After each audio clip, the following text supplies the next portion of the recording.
Impactful message from Sinner to Alcaraz that surprises at the Australian Open.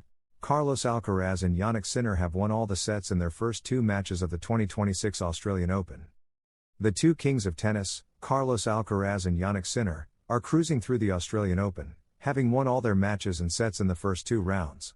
Recently, Jannik Sinner brushed aside James Duckworth's 6-1, 6-4 and 6-2 in 1 hour and 48 minutes, extending a perfect 9-0 record against Australian players, while Alcaraz had to work a bit harder against Germany's Yannick Hanfmann on Tuesday, beating him 7-6-4, 6-3 and 6-2. According to ATP.com, Sinner gave a friendly nod to Alcaraz in the post-match press conference. "I think we all know who has the best drop shots. Carlos, of course," he said. Alcaraz and Sinner have won the last 8 Grand Slams, 4 each, with 2 apiece in 2024 and 2025, and, as the world numbers 1 and 2, they could meet in the final. However, they still have 4 more rounds to play before the final, and they face fierce rivals. Alcaraz could face world number 3 Alexander Zverev in the semi-finals, while Sinner could come up against Novak Djokovic, who are also in the third round of the first Grand Slam of the 2026 tennis season. Carlos Alcaraz is scheduled to play Corentin Moutet on Thursday, while Sinner will face Elliot Spitzeri on Friday. Alcaraz reveals what he thought the first time he faced Sinner. "Playing on clay really helped me." Their first head-to-head came in 2019, when the Mercian, at just 15 years old, defeated his great rival in Alicante. Carlos Alcaraz and Jannik Sinner are slowly forging a rivalry that could be historic. At present, both sit at the top of the ATP rankings, although it is the Mercian who arrives at the Australian Open as world number 1. Of the last 8 Grand Slams, each has won 4, a figure that makes them today the undisputed kings of the sport. The beginning of the Alcaraz-Sinner rivalry. So far, Alcaraz holds a slight advantage in head-to-head matches. In the 16 encounters they have played to date, the Spaniard has managed to defeat him on 10 occasions. Nevertheless, every rivalry has a beginning, and theirs dates back to 2019. More specifically, they faced each other in the first round of the Alicante Challenger. At that time, Alcaraz was just 15 years old, compared to Sinner's 17. Now, Carlos Alcaraz has revealed in an interview with Tennis Channel what he thought when he saw that he had to face the Italian for the first time. Although Alcaraz did not yet know much about him, he was aware that Sinner was coming off strong progress and winning several tournaments in a row. "I remember thinking, okay, this is going to be difficult," the Mercian recalled. Alcaraz explodes at the Australian Open. From night to day. From the debut on Sunday to starting again on Wednesday. An unusual beginning for a star of the level of Carlos Alcaraz in a Grand Slam, but one that is in line with the new times, with tournaments gaining more weekend days. An economic goldmine, due to ticket sales and television rights. The Spaniard had to deal with the new playing conditions, with a livelier ball because of the sun and the 30 degrees Celsius heat at 2 in the afternoon at Melbourne Park. These are the conditions he likes the most, but at the sporting level of the Mercian, every slight sensation matters. Details are fundamental. And 3 days after his debut, he needed to adapt to a more slowed-down start to play. That is what a title contender needs, especially at the start of the season. Only his second official match of the year. It was a pot of gold for Carlos Alcaraz. The suffering was worth it. Yes, he struggled for more than an hour, but he exploded at just the right moment. The moment of the greats. At the important point, the belief and quality of the world number 1, champion of 6 Grand Slam titles, who wants to make history at 22 by winning the Australian Open, becoming the youngest player to hold all 4 majors in his trophy cabinet. The leader of the rankings had to react to the bold challenge posed by world number 102, the veteran German Yannick Hanfmann, who played one of the best matches of his career. With his determination, he forced Alcaraz to explode, to finally free himself and win 7-6, 7-4, 6-3 and 6-2 in 2H44. Through to the third round, on Friday against the Frenchman Corentin Moutet, who eliminated the American Michael Jung 3-6, 6-1, 6-3, 2-0 before retirement. With tighter tennis, because the 78 minutes of the opening set demanded it. Alcaraz found himself behind, 1-3, against an inspired Hanfmann. Aggressive, hitting hard with serve and forehand. Flat shots, making the ball fly. The German gave everything, the Mercian always responded, quickly recovering the break deficit, 3-3, knowing how to suffer in adversity, in a bout of unexpected difficulty. At 3-4 in the tiebreak, at the peak of Hanfmann's form, Alcaraz's differential gene appeared, a special talent in moments of risk. He strung together 4 consecutive points, shifted up a gear and took the set in 78 minutes. As long as it was competitive. Throw in a smile, his coach Samuel Lopez asked him when he secured the break in the second set to make it 3-1. Alcaraz was serious, focused because it was hard for him to take the initiative.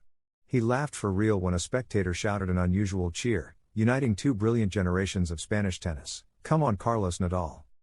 Alcaraz calmed down as he saw his tennis rise, too much for Hanfmann, who had to be treated on his left side before starting the third set. The German lost for the third time to the Mercian, whom he had already lost to when Alcaraz was only 16, but enjoyed having been a difficult opponent. Outstanding in this test for Carlos Alcaraz. A straight sets win, without getting into really serious trouble, spending just the right amount of time on court for physical sharpness without punishing the body. Gaining match rhythm worth its weight in gold for the next rounds. The player from El Palmar came out stronger. The test became very serious, and he made it his own. What was not seen on the fourth day in Melbourne, Alcaraz's anger, insults from Davidovich, and the incredible downpour in Australia. The fourth day of the Australian Open left even more memorable moments. Coincidentally, Spanish players were the protagonists of the day, showing their emotions on court and leaving all kinds of episodes. Both Carlos Alcaraz and Alejandro Davidovich won their matches and are into the third round. They even had time to avoid a universal downpour in Melbourne. Davidovich versus the crowd, idiot. The Malaga-born player spent around 4 hours on court, and that leaves room for a lot, especially if the crowd is not on your side, or at least neutral. First, shouts from a boy in the stands unsettled Foki, who did not hesitate to respond to chants in favor of his opponent, the American Riley Opelka. USA, USA. The fan shouted. What are you saying about USA, idiot? Davidovich snapped, addressing his bench. A somewhat comical episode, with Davidovich angry and Opelka giving a thumbs up to his supporter and thanks. At that moment, the Spaniard was comfortably leading the match, but everything got complicated from the third set on. In the fifth, he managed to get the job done and shout to the Melbourne sky. Considerable anger from Alcaraz. The world number one won again in the second round without dropping a set, but the tension was high.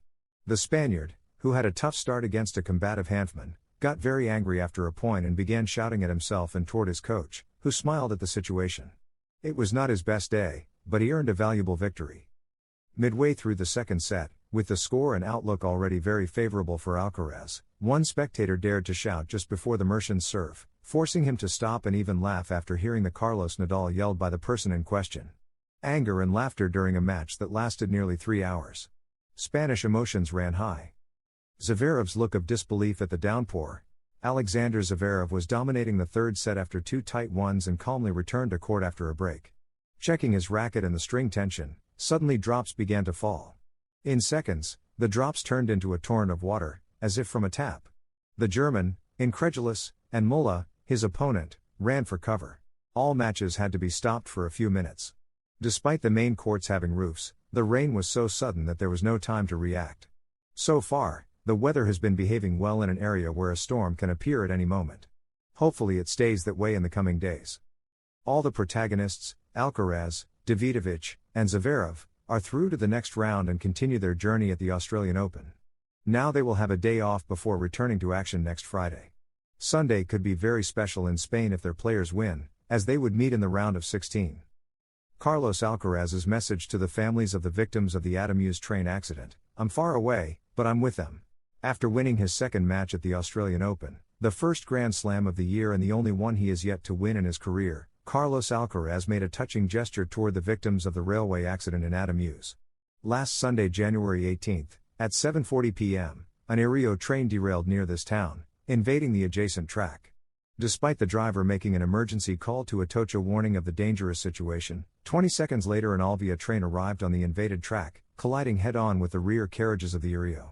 The tragic news, reported by major international media outlets, reached Australia as well, and Alcaraz, after defeating Hanfmann 7-6-4, 6-3 and 6-2 to advance confidently in Melbourne, sent a message to all those affected in Spain with his traditional victory signature on the glass of one of the cameras filming the match. Much strength with what is happening in Spain, he wrote, intending to convey his sympathy. When we found out, it was a very hard blow for us.